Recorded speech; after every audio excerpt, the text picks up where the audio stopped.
नमस्कार, आप देख रहे हैं के न्यूज। मैं हूं आपके साथ सोनी चौहान। देवभूमि के दंगल में आपका स्वागत है। स्मार्ट कामों में बढ़े, आपदा में खड़े।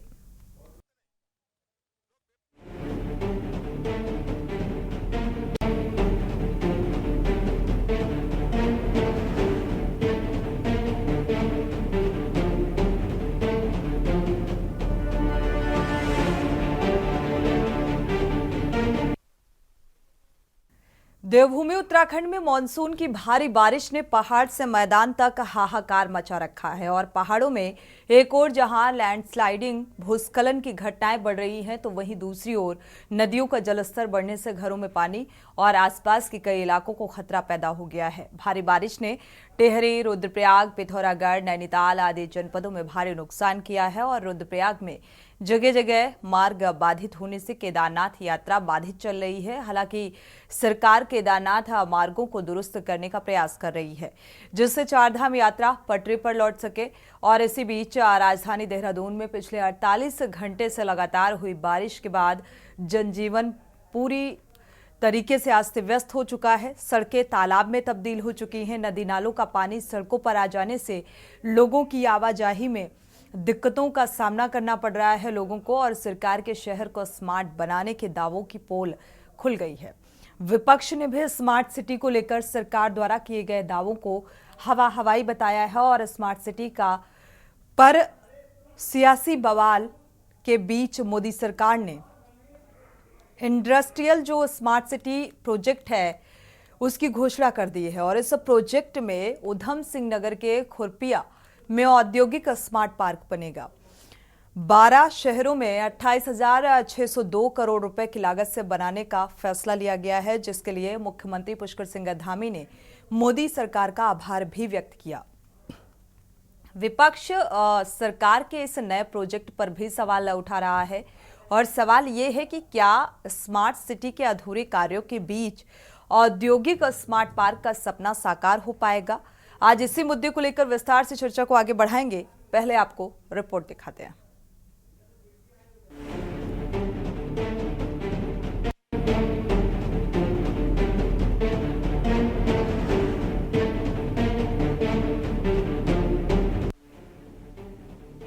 देवभूमि उत्तराखंड में मानसून की भारी बारिश ने राज्य को काफी नुकसान पहुंचाया है। पहाड़ से लेकर मैदान तक बारिश का कहर देखने को मिल रहा है। देहरादून, रुद्रप्रयाग, पिथौरागढ़, टिहरी, बागेश्वर समेत अन्य जनपदों में बारिश से जबरदस्त नुकसान हुआ है। आम जीवन बुरी तरह से प्रभावित हो रखा है। वहीं प्रदेश भर में इस बारिश के चलते 70 से अधिक सड़कें बाधित है, जिन्हें खोलने का प्रयास किया जा रहा है। इसी बीच देहरादून के कई इलाकों में बारिश ने हाहाकार मचाया है। रात भर लोग डर के साए में जीने को मजबूर है। वहीं नदी नाले उफान पर आने और जल भराव की वजह से सड़कें तालाब में तब्दील हो गई हैं। वहीं विपक्ष ने लगे हाथ स्मार्ट सिटी के मुद्दे पर एक बार फिर से सरकार को घेरना शुरू कर दिया है।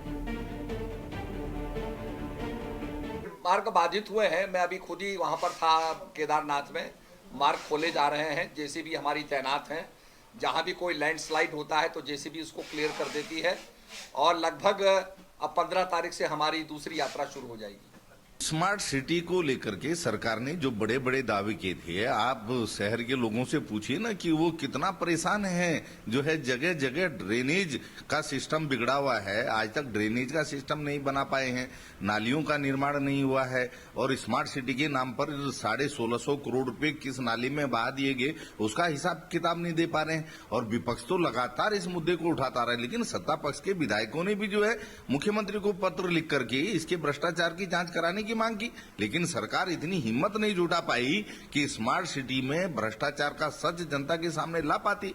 अब कह रहे हैं कि स्मार्ट सिटी बन करके तैयार हो गई है, लेकिन दूरबीन से खोजे हुए भी इस शहर में कुछ स्मार्ट नजर आए तो, लेकिन अब लगता है कि मुझे लोगों को ढूंढना पड़ेगा कि कहां पर ये पैसा लगा है, कहां पर सिटी स्मार्ट बनी है, क्योंकि जो अव्यवस्थाएं शहर में है वो किसी से छुपी हुई नहीं है।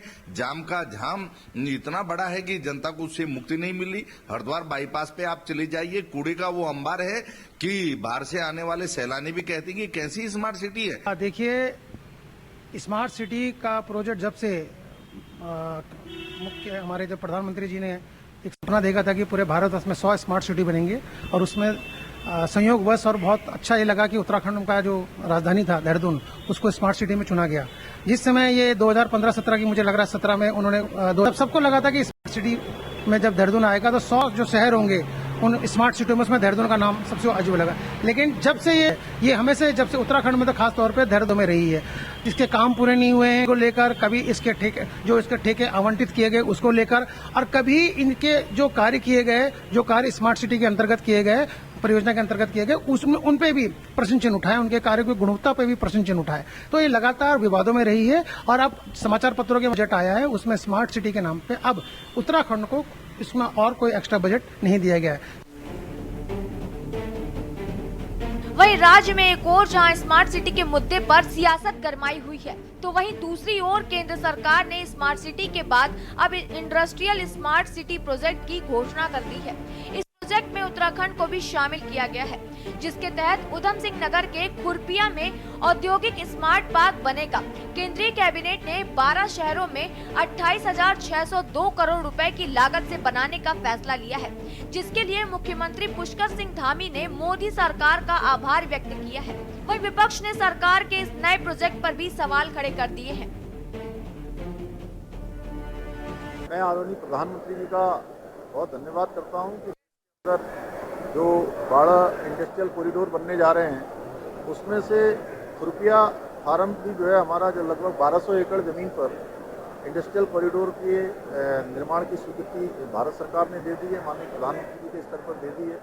और लगातार हम आदरणीय प्रधानमंत्री जी से जब भी उनका दौरा होता था तो इस बारे में लगातार हम लोगों ने उनसे बात की थी और उन्होंने पहले ही हमको आश्वस्त किया था कि उत्तराखंड के अंदर एक कॉरिडोर खुलेगा। इससे जहां उद्योग तो आएंगे, लेकिन इसमें एक बड़े रोजगार की भी संभावना हमारे लिए रहेगी, एक बड़ा इन्वेस्टमेंट भी हमारे यहाँ आएगा। और ये अपने आप में मैं समझता हूँ कि राज्य बनने के बाद सबसे बड़ा इन्वेस्टमेंट होगा वन टाइम का। जिस भी योजना में केंद्र सरकार के, मोदी सरकार के जितने बड़े दावे, उतना वो फुसबम साबित हो रहा है। और इसकी घोषणा कौन कर रहे हैं? रेल मंत्री अश्विनी जी। अश्विनी जी से मैं कहना चाहती हूँ, पहले अपनी रेल दुर्घटनाओं को तो रोक लीजिए। आज नए तीसरे कार्यकाल में मोदी जी के इतनी सारी रेल दुर्घटनाएं पूरे देश के कोने कोने में हो रही है, और आप एक फिर से लॉलीपॉप या एक गाजर लटका रहे हैं जनता के सामने कि आप इंडस्ट्रियल स्मार्ट सिटीज बनाएंगे, उसमें उत्तराखंड का नाम भी है। और कहीं ना कहीं 28,602 करोड़ से ये योजना धरातल पर उतरेगी। इसमें रोजगार मिलने के भी सपने दिखाए जा रहे हैं, इसमें निवेश आने के भी सपने दिखाए जा रहे हैं, लेकिन कब नौमन तेल होगा और कब राधा नाचेगी ये कुछ पता नहीं, क्योंकि आप तो 5 सालों के लिए सरकार चुनी जाती है। और ऐसे में आप लोगों ने जिस तरह से अपने टारगेट को खिसकाते खिसकाते 2047 तक पहुंचा दिया है, तो कहीं ना कहीं ऐसा लगता है तभी तक आपकी ये योजना धरातल पर उतरेगी। और अभी तो फिलहाल हम 100 स्मार्ट सिटी में से एक को दूरबीन से ढूंढने का कोशिश कर रहे हैं। कुल मिलाकर राज्य में और जहां स्मार्ट सिटी पर बवाल मचा हुआ है, तो वहीं दूसरी ओर मोदी सरकार ने स्मार्ट सिटी के बाद अब इंडस्ट्रियल स्मार्ट सिटी प्रोजेक्ट की घोषणा कर दी है। सरकार का दावा है कि इसके बनने से औद्योगिक विकास तेज होगा। सवाल ये है कि क्या आपदाओं से घिरे इस उत्तराखंड में इंडस्ट्रियल स्मार्ट सिटी प्रोजेक्ट सफल हो पाएगा या नहीं। Uttarakhand test report.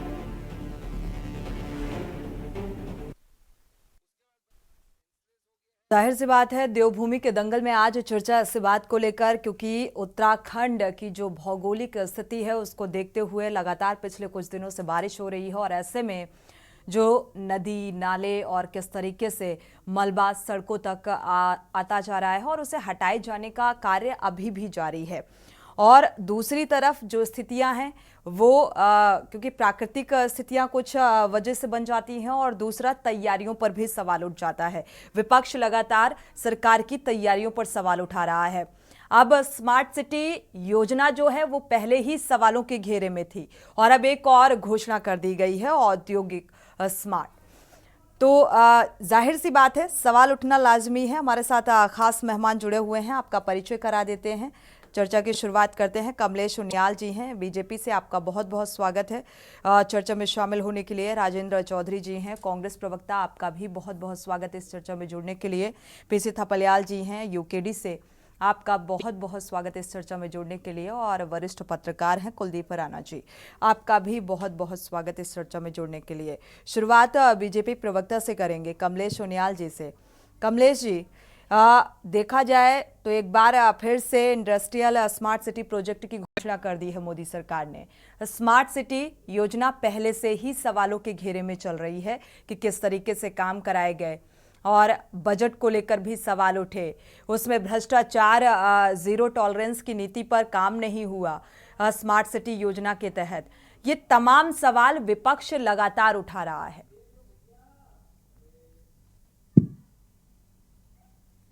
कमलेश, मैं तो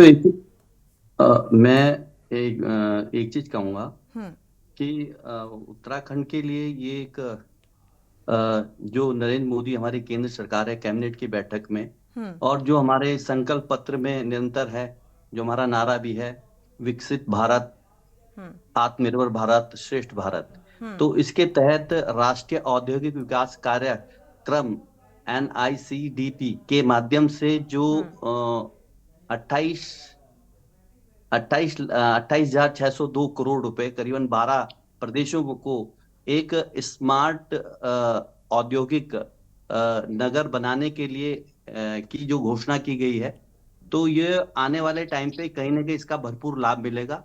और हमें तो एक बार को ये सोचना चाहिए कि भाई इसके अंतर्गत हमारे प्रदेश को भी इसमें जोड़ा गया है। और करीबन अगर प्रत्यक्ष रूप से देखा जाए तो 1.5 लाख के करीब, और अप्रत्यक्ष रूप से 2.5 लाख के करीब इसमें रोजगार की स्थिति बनेगी।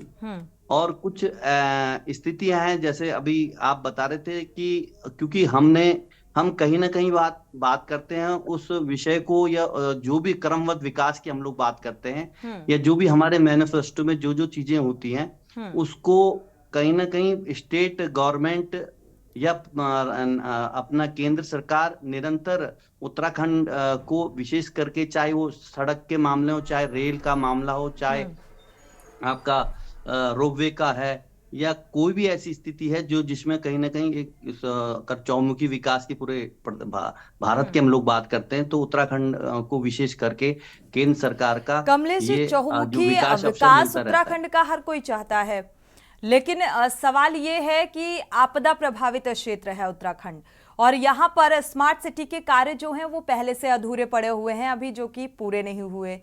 और एक और घोषणा, औद्योगिक स्मार्ट पार्क बनाए जाने की लेकर 12 शहरों में बनाया जाएगा।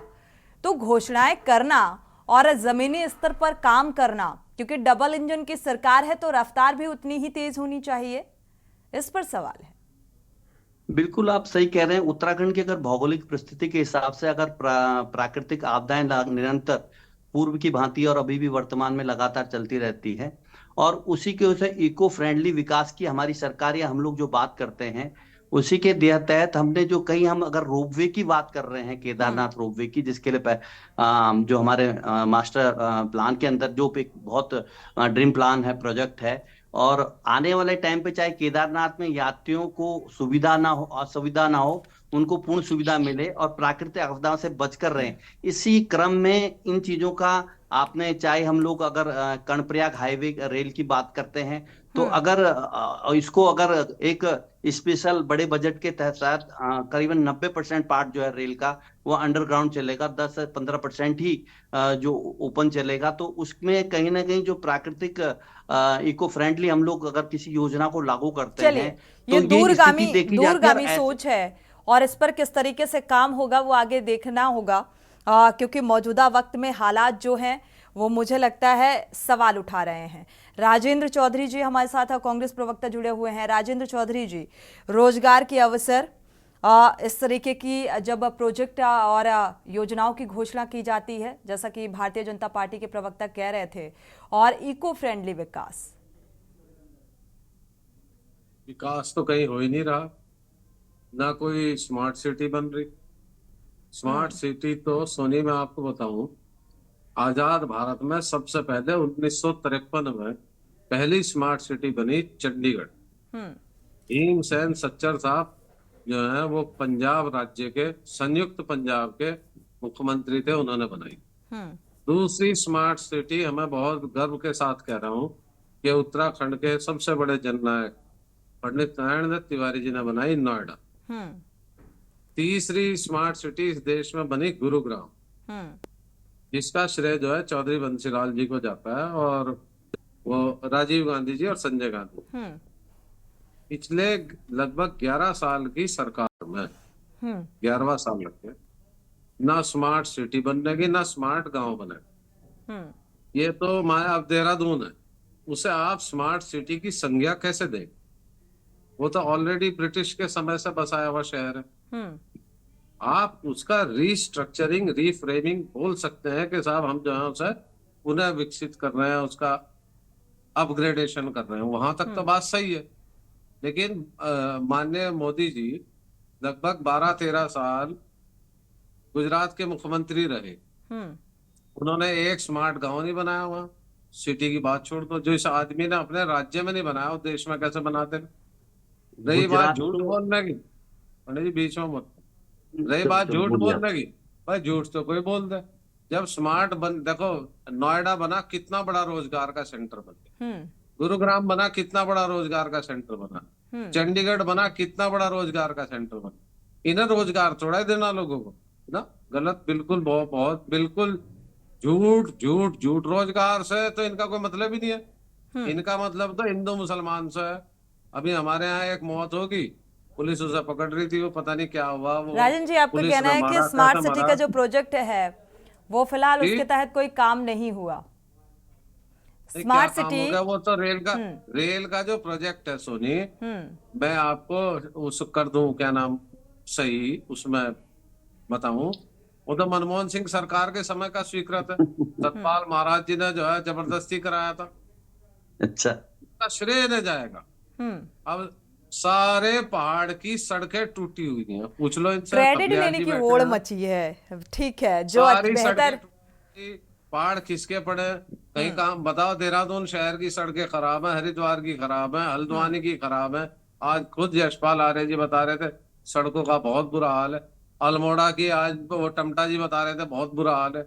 हमारे हरिद्वार रुड़की की हालत खराब। तो ये विकास कर कहाँ रहे? मुझे तो ये विकास तो लेंस लगा के भी नहीं ढूंढने से दिखाई दे रहा। कहीं आपको दिख रहा हो तो आप दिखा दियो हमें। चलिए, विकास एक रेल लाइन बनाने से विकास नहीं है। विकास इस समय सबसे ज्यादा कर्ज अगर बढ़ गया पूरे उत्तर भारत में, तो वो उत्तराखंड के निवासियों पे बढ़ गई। मैं सोनी आपको करेक्ट करूं, इस समय अगर उत्तर भारत में हरियाणा के बाद सबसे ज्यादा बेरोजगारी है तो वो उत्तराखंड में। पलायन सबसे ज्यादा अगर है पूरे जितने भी जो है हिली स्टेट्स हैं, उत्तराखंड में है। ये तो बस ठीक है कि क्या नाम जो है एक फीलिंग का इलेक्शन है, एक जो है डिवीजन का इलेक्शन है, हिंदू मुस्लिम का जीत रहे, और क्या बात। और कमलेश भाई बैठे बता दें कितने परिवार इन्होंने वहां। हमारे साथ पीसी थपलियाल जी भी जुड़े हुए हैं, यूकेडी नेता, वरिष्ठ नेता। पीसी थपलियाल जी, स्मार्ट सिटी के तहत कितना विकास आप देख पाए उत्तराखंड में? देखिए, सवाल जो है स्मार्ट सिटी का, वो सबको विदित है कि स्मार्ट सिटी हमारी जो देहरादून चुनी गई थी उस समय बड़ी खुशी हुई थी हमें।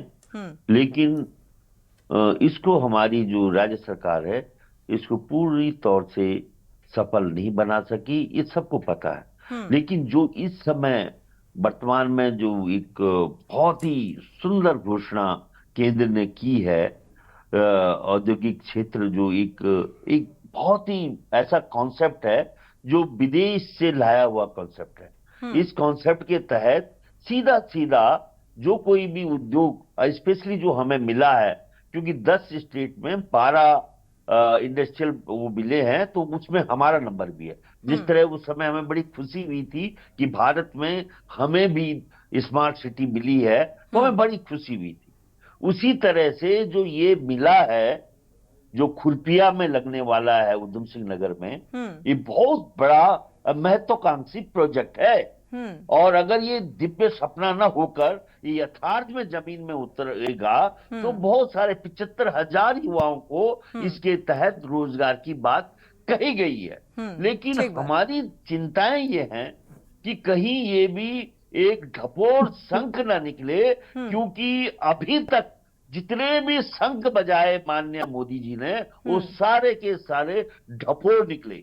चाहे बुलेट ट्रेन का सपना रहा हो इस देश को, चाहे यहाँ पे उत्तराखंड में ऑल वेदर रोड रही हो, स्मार्ट सिटी रही हो, और कई युवाओं को रोजगार देने की बात रही हो, और जिस तरह से जब भी मोदी जी ने बोला कि मैं नोटबंदी करूंगा तो यहाँ पे आतंकवाद खत्म हो जाएगा, तो मोदी जी की तमाम घोषणाएं जो शुरू से बुलेट ट्रेन से शुरू हुई, वो इस औद्योगिक जो ये ग्रीन फील्ड औद्योगिक पैकेजेस है पूरे हिंदुस्तान के लिए, 10 स्टेट के लिए, वो कहीं उन्हीं की तरह झूठ ना निकले, ये चिंता हमें है। और क्योंकि उनकी हर योजना को देश ने देखा है कि वो खोखली निकली है, झूठ निकली है, कोई भी सिरे नहीं चढ़ा, ये प्रॉब्लम है। क्योंकि हमारे को जो खुरपिया में है, ये ऑटोमोबाइल के लिए मिला है। ये ऑटोमोबाइल ऐसा बना है कि जो कोई भी उद्योगपति इसमें काम करना चाहेगा, वो प्लग इन, मतलब straight way he can move, he can no, उसको कुछ नहीं करना, सब कुछ बना बनाया सिस्टम सरकार देगी। और जिस तरह से हमारा मुख्यमंत्री उस ढपोर संघ को और जोर से बजा रहा है कि स्वर्ग बन गया, अब तो बिल्कुल ऐसी घोषणा हो गई है कि उत्तराखंड के युवाओं के लिए रोजगार का एक बहुत बड़ा दरवाजा खोला है, वो एक तमाशा लगता है। क्योंकि ये मुख्यमंत्री जी ये नहीं जानते कि जो उद्योग यहाँ पे नरेंद्र तिवारी दे गए उत्तराखंड में, उसको हम सस्टेन नहीं कर पा रहे हैं। वो उद्योग यहाँ से भाग रहे हैं, आगे भागा भागा पीछे चक्की चोर बोलते हैं, वो जो है स्थिति इस उत्तराखंड में हो गई है। इस उत्तराखंड में जो ग्रीन फील्ड नाम के ये जो प्रोजेक्ट आ रहा है खुरपिया में, इसको हम संदेह की नजर से देख रहे हैं, क्योंकि हमें विश्वास नहीं हो रहा कि ये सच निकलेगा।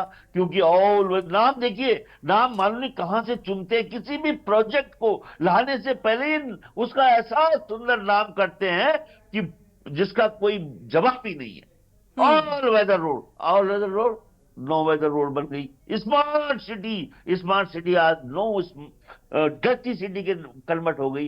अब ये जो खुरपिया में बनने वाला है, ये खुरपिया में बनने वाला जो उद्योग है, क्या इसमें उद्योग आएंगे? ये सवाल है। या किसी गुजरात के उद्योगपतियों के लिए एक नई जगह, एक नया सोर्स टॉर्च से ढूंढा जा रहा है, और उन तमाम उद्योगपतियों को खुरपिया में लाया जाएगा। हमारी इसमें बारीक नजर है। अगर ये सच चलिए, फिलहाल विपक्ष को इस बात पर भरोसा नहीं है कि जमीनी स्तर पर क्या काम किया जाएगा। चर्चा इस बात को लेकर कि विकास यानी कि विकसित भारत संकल्प 2047 का जो लक्ष्य है, वो अगर इसी रफ्तार से काम होगा विकास के लिहाज से, तो क्या वो संकल्प पूरा हो पाएगा। और इसको लेकर सवाल भी उठ रहे हैं, क्योंकि एक और उम्मीद जुड़ती हुई नजर आ रही है। यहाँ पर एक और घोषणा। हमारे साथ कुलदीप राणा जी जुड़े हुए हैं, वरिष्ठ पत्रकार। कुलदीप जी, आपका रुख करेंगे। क्या आपको विकास नजर आ रहा है स्मार्ट सिटी योजना के तहत? आपने देखा किस तरीके से सवाल उठे, जिस तरीके से विकास कागजों में मेंटेन किया जाता है, धरातल पर उस तरीके से विकास किया जा रहा है?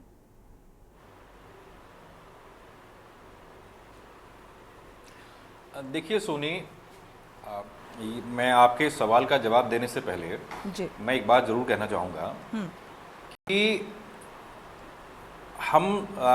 मैं उत्तराखंड की उस पीढ़ी से हूँ उस युवा पीढ़ी से हूँ जिसने उत्तराखंड का आंदोलन भी देखा है, राज्य निर्माण भी देखा है, ठीक है। और उत्तराखंड आंदोलन में राज्य को लेकर के, उत्तराखंड को लेकर के जो मुद्दे थे जिन पर हम चर्चा करते थे, कॉलेज में स्टूडेंट थे उस समय, ठीक है, वो तमाम सारी चीज़ें हमने देखी हैं, ठीक। और इन सारी चीज़ों के उसमें एक फोकस जो था वो था पहाड़, ठीक। ना गढ़वाल, ना कुमाऊं, ना मैदान, सिर्फ पहाड़, उत्तराखंड का पहाड़ी परिक्षेत्र, ठीक है। यह बात मैं इसलिए कह रहा हूं कि मेरा कहने का कोई तात्पर्य कोई क्षेत्रवाद के आधार पर नहीं है, ये क्षेत्रीयता के आधार पर है। जो एक संवैधानिक व्यवस्था है क्षेत्रीयता, ठीक है, मैं उसके आधार पर ये बात कह रहा हूं। उत्तराखंड राज्य की जो लड़ाई थी वो उत्तराखंड के पहाड़ी प्रदेशों, पहाड़ी जिलों की जो स्थितियां थी, वहाँ जो विकास था, वहाँ जो काम हो रहे थे, वहाँ जो रोजगार की स्थितियां थी, वहाँ जो सड़कों की स्थितियां थी, वहाँ जो स्कूलों की स्थितियां थी, उन तमाम सारी चीज़ों को लेकर के थे। ठीक है, और ये आंदोलन कोई छोटा आंदोलन नहीं रहा, विश्व के सबसे बड़े आंदोलन में इसकी गिनती होती है। ठीक है, अब हम इस डिबेट पर आते हैं।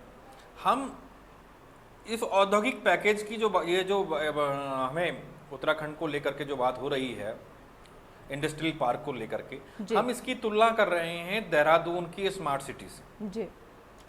ये औद्योगिक स्मार्ट पैकेज जो ये पार्क जो बनना है, ये भी उत्तराखंड के एक मैदानी जिले में बनना है जिसका नाम है उधम सिंह नगर, खुरपिया उधम सिंह नगर में है। ठीक है, और जो स्मार्ट सिटी है वो भी उत्तराखंड के मैदानी जिले देहरादून में ही बनी हुई है। ठीक है, दूसरा एक बड़ा सवाल ये है कि अभी तक जितनी इंडस्ट्री आई, इससे उत्तराखंड के जो पर्वतीय जिले हैं उनमें कितना विकास हुआ?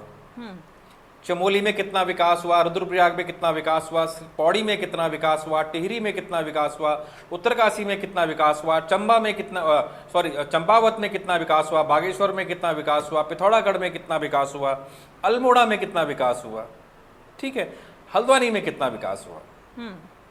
ठीक, अगर हम तुलनात्मक रूप से देखें, और मैंने आपसे पिछली बार आपके चैनल में ये बात आपसे रिक्वेस्ट भी की थी कि हम पहाड़ और मैदान के विकास को और इनको लेकर के हम एक बात इसमें चर्चा जरूर करें। बिल्कुल। अभी बात हो रही है कि उत्तराखंड में एनडी तिवारी इंडस्ट्री लेकर के आए, इसमें कोई दो राय नहीं है कि एनडी तिवारी कांग्रेस के टाइम पर इंडस्ट्री आई और उत्तराखंड में इंडस्ट्री आई।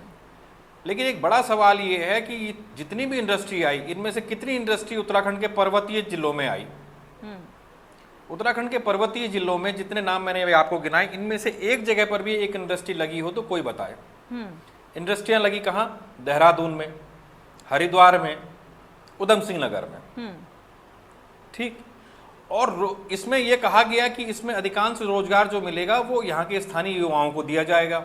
ठीक है, ये तीनों चीजों में स्थानीय लोगों को, युवाओं को रोजगार के मामले में भी यहाँ हम पिछड़ते दिखाई दिए।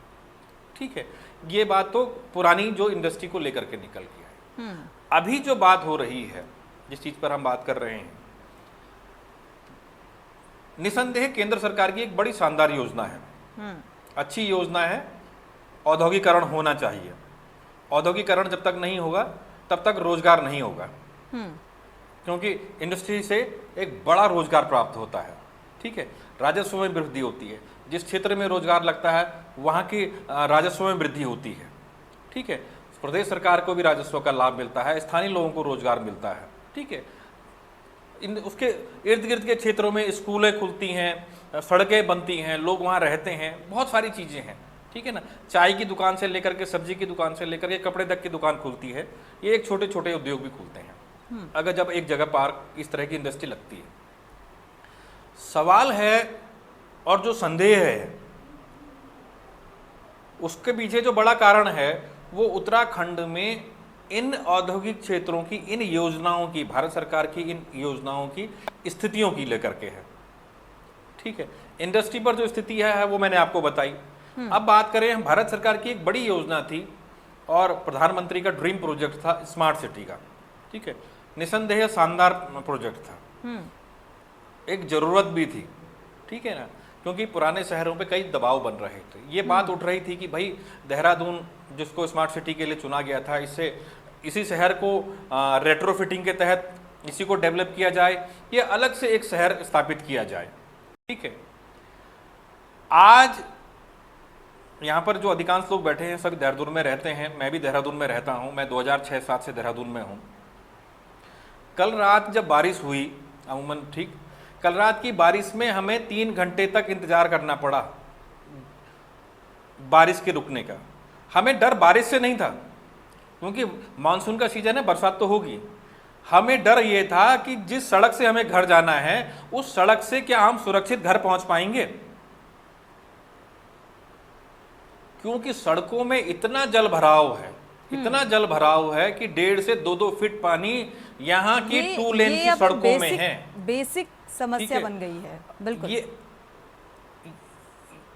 ये बिल्कुल, और ये स्थिति तब है सोनी जब देहरादून को आपने स्मार्ट सिटी के रूप में डेवलप किया है। आते हैं कमलेश जी। ठीक, हम यहाँ पर ड्रेनेज नहीं दे पा रहे, हम यहाँ पर ड्रेनेज की व्यवस्था नहीं दे पा रहे हैं, हम यहाँ पर सीवरेज की प्रॉपर व्यवस्था नहीं दे पा रहे हैं।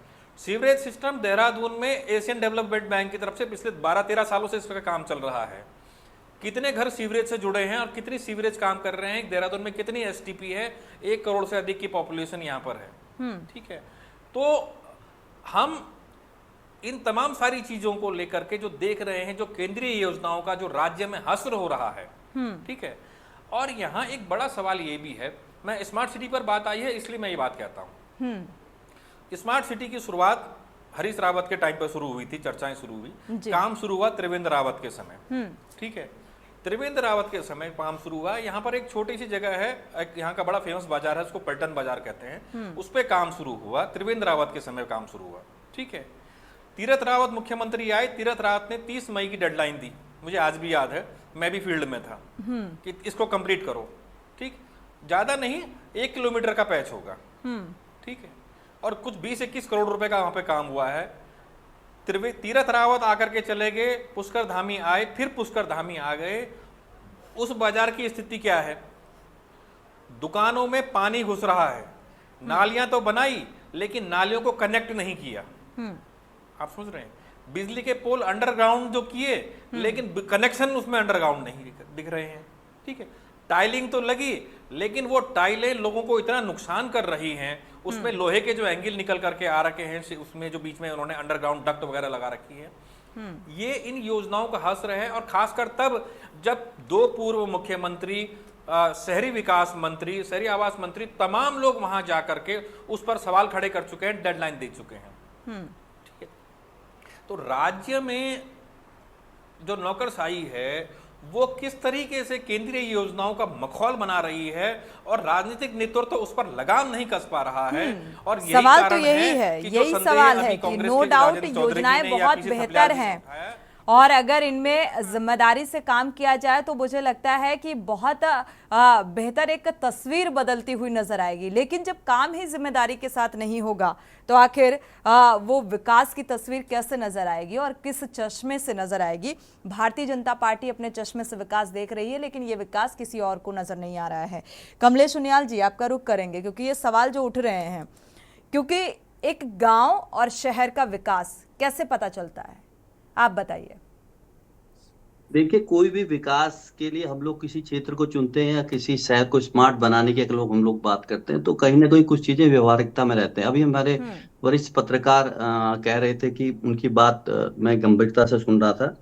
आपने जैसे कहा कि भाई कई ऐसी स्थितियां हैं और कई ऐसी जगह हैं, और इंडस्ट्रियल के लिए अगर देखा जाए, चाहे वो कांग्रेस की सरकार हो चाहे भाजपा की सरकार हो, तो पर्वतीय क्षेत्र को अगर और मैदानी क्षेत्रों में अगर हम लोग देखते हैं तो कई चीजें उसमें सामने आती हैं। क्षेत्र का है, फिर कई ऐसी सरकार की स्थान है, भौगोलिक परिस्थितियां हैं, वहाँ भौगोलिक स्थिति क्या है और तराई में भौगोलिक स्थिति क्या है, तो सुटेबल, क्योंकि इंडस्ट्री लगाने के लिए कहीं ना कहीं वो लोग अपना पैसा लगाते हैं जिनको कहीं ना कहीं सुविधा और रॉ मटेरियल इजी वे में मिल जाए। तो इन चीजों को देखते हुए पहाड़ी क्षेत्रों के लिए भी हमारी सरकार ने छोटे स्मॉल कुटीर उद्योग जैसी योजनाएं कर रखी है, और आज चल भी रहे हैं। हमारे कुछ रुद्रप्रयाग में करीबन नहीं है कि अगर हम लोग देखते तो हमारे यहाँ भी करीबन कई ऐसे बेरोजगार साथी जिन्होंने माल्टे से जूस बनाने वाला आज लघु उद्योग लगाया है, और प्रॉफिट भी है। कई चीजों से जुड़ी हुई है, पराली वाला कई चल रहे हैं। तो क्षेत्र के हिसाब से इंडस्ट्री है। अब स्मार्ट सिटी की हम लोग बात करते हैं, जैसे अगर देहरादून को हम लोग बोलते हैं, कई बार विषय वहां पर दिया जाता है जहां पर ऑलरेडी जो विकसित है वहां पर जोर दे रही है सरकार, और उसी को विकसित करने की कोशिश कर रही है, लेकिन फिर भी विकास दिखाई नहीं दे रहा है। और विकास की तस्वीर कैसे नजर आती है, ये भी सवाल था। पहाड़ों का विकास कब होगा, ये तो एक अलग ही सवाल है, और मुझे लगता है ये सवाल कभी खत्म होने वाला नहीं है, क्योंकि पहाड़ों के विकास पर सरकार कितना संजीदा है। संजीदगी दिख रही है कमलेश जी, क्योंकि अगर संजीदा होती, गंभीरता होती तो विकास भी उसी तरीके से हो रहा होता। अगर हम देहरादून शहर को स्मार्ट सिटी की हम लोग बात करते हैं तो वहां पे एक नई लैंड को बनाना और उसको तैयार करना और एक नया शहर बनाना, और पुराने शहर में कार्य करे जो पुरानी चीजें हैं वो भी टूटे ना, और वहां पे ऑलरेडी इतनी घनी आबादी का जहां हो, उसके बीच में आज पाइपलाइन डल रही है, फिर वो लग रही है, फिर ये स्थितियां आ रही हैं। तो नई चीज को बनाने में और पुरानी चीज को स्मार्ट बनाने में एक कहीं ना कहीं एक समन्वय की स्थिति है, और उस समन्वय के लिए भी हमारी सरकार ने स्पेशल कमेटी बनाई है और उसके तहत उसका निवारण होगा। आप ये जल्दी देखें, जहां तक गड्ढे के मेरे भाई अगर बात कर रहे हैं, कई लोग बोल रहे हैं बरसात के टाइम पे आप ये देखें लगातार बारिश चल रही है, और काल तो अगर टेक्निकल स्थिति में देखा काल तो और जो क्योंकि होता है तैयारी वो पहले पानी से के नहीं की संपर्क में जाती आते ना साथ कहीं ना कमलेश जी, कहीं ठीक है, क्षतिग्रस्त है। आपने बाद लेकिन में अब तो तैयारियां स्थिति दिखा आने भी वाले रही है टाइम पे तो सरकार के, ऐसा ठीक नहीं है। पुरानी बरसात के गड्ढे अभी तक भी हैं, ऐसा नहीं है। हर बार आती है बरसात, फिर इसके रिपेयरिंग का कार्य चलता है, उसके लिए एक बजट होता है, बजट के कार्य किया जाता है। आने वाला जो टाइम है आप ये देखेंगे गड्ढा मुक्त सरकार जो हमारे सरकार का संकल्प है वो आपको दिखेगा, और निरंतर ये करीब 5 से 7 साल से हमारी सरकार है स्टेट में, और लगातार अगर इस तरह से गड्ढों की संख्या तो रोड ही खत्म हो जाती नहीं, तो हर बरसात के बाद होता है, गड्ढे की स्थिति आती है, पानी की समस्या आती है, कोई उत्तराखंड वासी अगर परेशान हो रहे हैं, मेरा सवाल यही था कमलेश जी, क्योंकि विकास वहां की बेसिक जरूरतों से दिखता है। बेसिक जरूरत है बिजली, पानी, सड़क, शिक्षा, ये बेसिक जरूरतें होती हैं और इसी से विकास की तस्वीर नजर आती है अगर इस दिशा में काम किया गया है सरकार के द्वारा। और अभी अभी तो एग्जाम्पल दिया कुलदीप राणा जी ने, आपने सुना भी, पिछली तो बहुत सारी ऐसी डिबेटें हुई जिनमें इसको लेकर बहुत सारी चर्चाएं भी हुई हैं। हाँ, मैंने वही कहा आपको, मैंने कहा जैसे सपोज करो कि नए शहर को बसाने में इजी वे है और पुराने शहर को स्मार्ट बनाने में एक प्रक्रिया है, एक तहत होता है, क्योंकि उसमें कहीं ना कहीं आबादी का घनत्व है, शहर है, लिमिटेड है, उसके हिसाब से उसको कुछ पुरानी चीजों को सुरक्षित भी रखना है, उसमें नई लाइन में डालनी है, तो स्थिति और परिस्थिति के हिसाब से कभी कभी बजट भी ऊपर हो जाता है, तो उस कंडीशन को देखते हुए कुलदीप राणा जी, इसके बाद रुक करेंगे कांग्रेस प्रवक्ता का। जी कुलदीप जी, आप कुछ कहना चाह रहे हैं? जी, मुझे कोई बड़ी बात नहीं कहनी है। देखिए, मैं क्योंकि आपने मुझे पत्रकार के से और एक थर्ड आई के रूप में आपने मुझे यहाँ बैठाया है विश्लेषक के रूप में, ठीक है। मैं कमलेश जी से एक सवाल पूछना चाहता हूँ, लेकिन उस सवाल से पहले मैं एक बात कह दूं कि कमलेश जी, ना तो मुझे आपसे कोई बैर है या भाजपा से कोई बैर है, और ना ही मुझे कांग्रेस से कोई प्रेम है, ठीक है ना। मेरा दोनों के लिए इक्वल मत है, ठीक, एक पत्रकार के रूप में। मैं आपसे जो आता है आपने अभी कही ना, मैं उसमें जब आपसे सवाल पूछना चाहता हूं कि अगर आप अभी विपक्ष में होते और कांग्रेस सत्ता में होती तो इन परिस्थितियों पर आपकी क्या राय होती? अगर मैं विपक्ष में होता तो मैं ये जरूर देखता भाई साहब कि दिल्ली से देहरादून 2.5 घंटे में सफर हो जाएगा, जहां 4 से 5 घंटे लगते थे। अगर मैं विपक्ष में होता तो ये भी जरूर देखता हूँ कर्णप्रयाग हाईवे रेल अंडरग्राउंड चल रही है। अगर मैं विपक्ष में देखता तो जो कमिटमेंट किया है केंद्र सरकार ने, चाहे हर घर नल जल की बात कही, अगर मैं विपक्ष में होता तो खाद्यान्न के अंतर्गत जो हमने कमिटमेंट किया, क्या हमारा कमिटमेंट पूरा नहीं हुआ, उनको भी देखता। बिल्कुल सही कह रहे हैं आप, मैं आपकी बात से भी सहमत हूँ, विपक्ष का काम ही है हम सत्ता में आए उनको सवाल पूछना। लेकिन आप एक चीज सोच के चलिए, बरसात में आज बरसात हो रही है, 1 घंटे बाद फिर बरसात हो रही, तो गड्ढा तो बढ़ेगा ही। अब अगर आप देखो बरसात जब सीजन क्लोज हो जाएगा उसके बाद समय हमारी सरकार ने बजट की व्यवस्था करके आपको सुचारू रूप से पूर्व की बात ये चीजें दिखेंगी। सकारात्मक सोच और दृष्टिकोण भी रखना चाहिए विपक्ष को, नकारात्मक सोच से कुछ नहीं होता है, कहीं ना कहीं पॉजिटिव रखने। सरकार अच्छा कार्य भी कर रही है भाई, इतना बड़ा केंद्र से इतना बड़ा पैकेज आया तो उसको हमें सराहना करनी चाहिए। राजेंद्र चौधरी जी, विपक्ष में होने के नाते सरकार के अच्छे काम विपक्ष को दिखाई क्यों नहीं दे रहे हैं भाई? ये है मेरा कहना। मैं आपको ये नहीं कह रहा कि आप किसी मुझे सपोर्ट कर रहे हो या किसी और दल को सपोर्ट करो, मैं तो विषय बिंदु रखते हुए आपको बताना चाह रहा हूं। ठीक है कमलेश जी।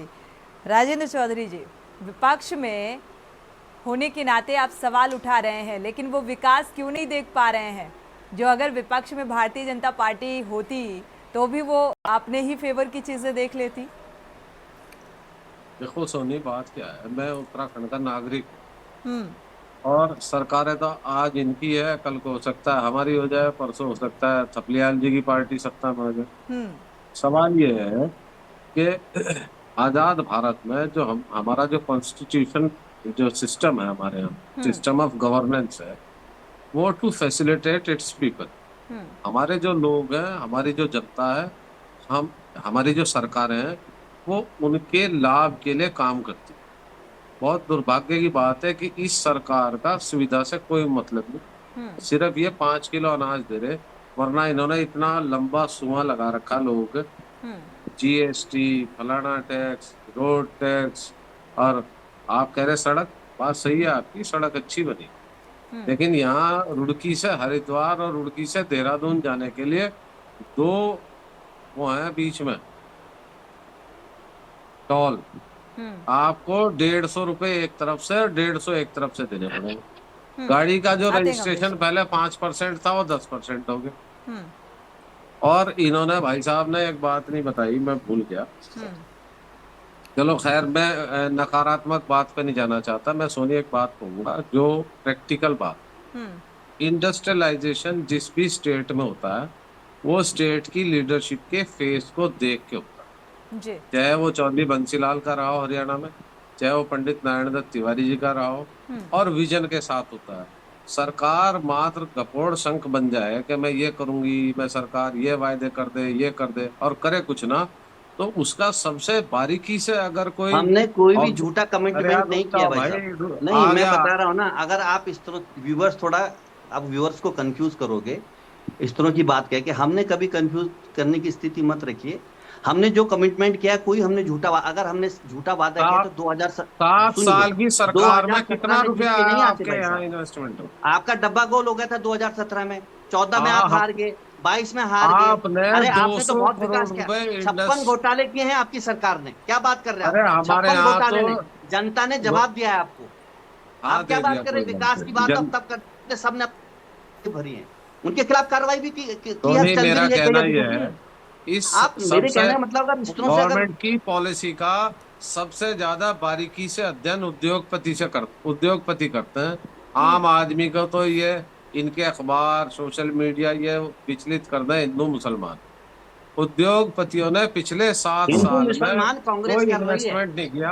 सिर्फ अगर इन्वेस्टमेंट हुआ है, जातिगत जनगणना की बात कौन कर रहा है? अगर सिर्फ इन्वेस्टमेंट हुआ तो गुजरात की कंपनियों को इन्होंने जो है हमारे उत्तराखंड का सारा देश जल रहा, पश्चिम बंगाल जल रहा है। आपके जो यात्रा का जो गठबंधन इंडिया और सारे बड़े कॉन्ट्रैक्ट ऑल वेदर रोड के ये टॉपिक ही अलग हो जाता है। सारे कॉन्ट्रैक्ट गुजरात की कंपनियों के पास। अरे आप एक चीज, जो हमारे पास फिलहाल इंडस्ट्रियल एरिया नेता खुद करते थे ठेकेदारी। नहीं, अगर कांग्रेस ने ऐसा किया तो कांग्रेस सत्ता में नहीं है ना, सत्ता से नदारद है, सत्ता में भारतीय जनता पार्टी है, तो क्या भारतीय जनता पार्टी भी उसी फॉर्मूले पे चलेगी? सरकार के समय सोनी एक गाड़ी रजिस्ट्रेशन 5% था, अभी 10% है। 10% के अलावा आप सड़क पे चढ़ोगे, बाद में टोल पहले मिलेगा, उस पर कुछ नहीं बोलेंगे। सबसे ज्यादा थपलियाल जी करो, दोनों ही सरकारें, कांग्रेस की सरकार के कार्यकाल का अगर जिक्र किया जाए और भारतीय जनता पार्टी के मौजूदा वक्त में सरकार है, और एक लंबा कार्यकाल, डबल इंजन की सरकार, और विकास की रफ्तार को आप कैसे देख पा रहे हैं? डबल इंजन अगर आकलन दोनों ही सरकारों का किया जाए, खराब हो, यहाँ तो दोनों इंजन खराब है। पेशी थपलियाल जी। जी देखिए, हम ये नहीं कह रहे हैं कि भारतीय जनता पार्टी ने काम नहीं किया है, क्योंकि निश्चित रूप से जो चौड़ीकरण सड़कों का हुआ है बहुत शानदार हुआ है। और कैपिटलिस्ट जो फॉर्म ऑफ गवर्नमेंट होती है उसमें ऐसे ही होती है पूंजीवादी व्यवस्था की, जो सबसे बड़ी समर्थक है भारतीय जनता पार्टी। और उसी कॉन्सेप्ट को अगर वो ऑल वेदर रोड में ले गए अंदर, पहाड़ों के अंदर, उच्च हिमालय में, तो वो हमारे लिए नुकसानदायक हुआ।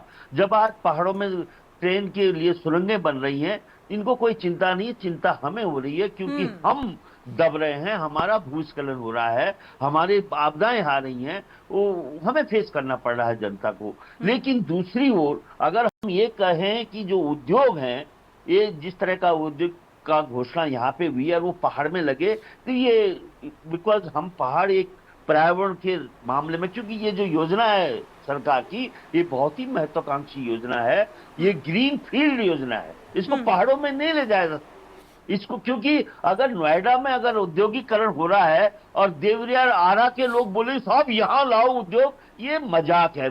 हमारे लिए दूर नहीं है उधम सिंह नगर, हम चाहते हैं कि उधम सिंह नगर में अच्छी इंडस्ट्री खुले, हमारे बच्चों को रोजगार मिले, हम ये चाहते हैं। लेकिन हमारी चिंता वहां हो जाती है जहां पे यहाँ का जो कमजोर नेतृत्व है। देखो, स्मार्ट सिटी का बहुत अच्छा कॉन्सेप्ट था, लेकिन बिल्कुल। जो नेतृत्व तो मोदी जी देते हैं वो छांट के लाते हैं ऐसे व्यक्ति को जिसका विजन न हो, जो केवल यस उठ बैठ बोल ऐसे व्यक्ति को लाते हैं, वो हमारे लिए चिंता का विषय बन जाता है। आज पूरा परेड ग्राउंड को खुर्द बुर्द कर दिया है स्मार्ट सिटी के नाम पे, जो कि परेड ग्राउंड हमारी सांस लेता था, जो रिचार्ज करता था जमीन को, उसको इन्होंने बर्बाद करके रख दिया ऐतिहासिक परेड ग्राउंड को। वो हमारी चिंता है। हमारी चिंता ये है कि जो औद्योगिकरण की बात ये कहें कि हम कि साहब पहाड़ों में क्यों नहीं ले जाया, पहाड़ों में जो होना चाहिए था, हम बार बार बोल रहे हैं साहब यहाँ पे ग्रीन बोनस मिलना चाहिए।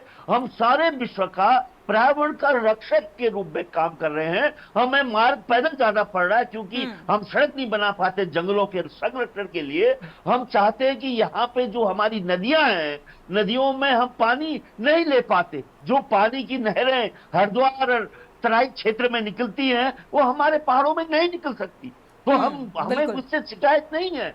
हमें शिकायत वहां पे है जब पहाड़ के साथ आप खेलते हो, पहाड़ के अंदर शराब की फैक्ट्रियां लाते हो, वो चिंता हमारी है। हमारी चिंता वहां पे है जब आप बड़े बड़े मेरे वहां पे गुमखाल में, पहाड़ में सतपुली से आगे गुमखाल बहुत सुंदर पर्वतीय क्षेत्र है जहां पे कि चीड़ के पेड़ हैं, और वहां पे लोगों की दुकानें उजाड़ दी और आज वहां पे हयात 100 बेडरूम का 5 स्टार आ रहा है। तो मैं रोया हुआ, ये कौन है जो मेरे पहाड़ को बेच रहा है? ये चिंता हमें है। हमारी चिंता वहां पे है जब मेरे गोचर में इन्होंने पूरे के पूरे ये सोलर प्लेट लगा दी है, और मालूम कौन, जब मैं पूछता हूं कौन है, बोला कहीं गुप्ता अग्रवाल कहीं का। ये जो षड्यंत्र भारतीय जनता पार्टी पहाड़ के साथ खेल रही है, ये माफ करने लायक नहीं है। ये चिंता है मैं कि ये जो जिसको हमने सबसे ज्यादा विश्वास किया, हम मानते थे कि हिंदुओं की पार्टी है, लेकिन ये ऐसी पार्टी निकली जो हमारे पीठ पे छुरा फूंकती है। इसलिए हमारा विश्वास हट गया इनसे कि ये कुछ भी करे। थपलियाल जी, आप कमलेश जी, ऐसे विकास होगा? सभी उत्तराखंड के हैं हम लोग, और सबका कहीं ना कहीं योगदान गोचर में है ना। मेरी बात गोचर में हमारे पशु खत्म कर रहे हैं आप। ये तो सोलर प्लेट ला रहे हैं, आप प्रोजेक्ट ला रहे हैं। में रहता था उसका कहीं ना कहीं योगदान है। भाई साहब, आपकी हर बात से मैं सहमत रखता हूं। एक बार तो आप डेमोग्राफी खराब करने की बात कर रहे हैं तुम्हारे नेता विधानसभाओं में, तुलसीराम आप डेमोग्राफी स्थिति के अंतर्गत अगर पूर्व की अपेक्षा देखा जाए तो थपलियाल जी, हम कुछ गलत नहीं कह रहे हैं। अगर तो 2000 के आंकड़े और अब के आंकड़े उठा करके देखेंगे तो एक चिंताजनक विषय है। अगर कोई व्यक्ति आएगा और उसका उद्देश्य हमारी जो शांत घाटी है, हमारा देश उत्तराखंड है, उसकी अगर कहीं ना कहीं उस स्मृता पे अगर उस तरह की घृणित विचार लेकर के कोई अगर कोई भी जाति समूह का व्यक्ति आएगा तो उसके खिलाफ कार्रवाई सरकार कर रही है। अब जहां तक मैं आपकी बात सुन रहा था कि कई स्थितियां हैं कि हम लोग की जो स्थिति है कि जो पहाड़ी स्थिति है, पहाड़ी स्थिति में चाहे होटल है तो उसकी भी एक महत्व है 5 स्टार होटल की, क्योंकि उससे पर्यटन कहीं ना कहीं बढ़ता है, रोजगार मिलता है। अगर देखा जाए नहीं, रोजगार मिलता है कमलेश जी, अच्छी बात है, लेकिन किसी की दुकान उजाड़ कर रोजगार मुहैया कराना या कहीं ना कहीं रोजगार देती हैं, और क्योंकि हम लोग धर्मस्व और पर्यावरण दोनों पे अगर पहाड़ों को देखे जाए वो स्थिति भी है, छोटे उद्योगों की आवश्यकता है। फाइनल कमेंट कुलदीप राणा जी का ले लेते हैं, क्योंकि पीसी थपलियाल जी की बात आपने कुलदीप जी सुनी। क्योंकि विकास होना अच्छी बात है, लेकिन विकास के नाम पर सड़क चौड़ी या आकरण के नाम पर पेड़ों का कटान, वनाग्नि की घटनाएं या पहाड़ों के विकास पर जब सवाल भारतीय जनता पार्टी के प्रवक्ता से किया जाता है तो उन्होंने कई लघु उद्योगों का जिक्र कर डाला। विकास होना चाहिए और इको फ्रेंडली विकास का भी जिक्र किया। इको फ्रेंडली विकास दिखा आपको?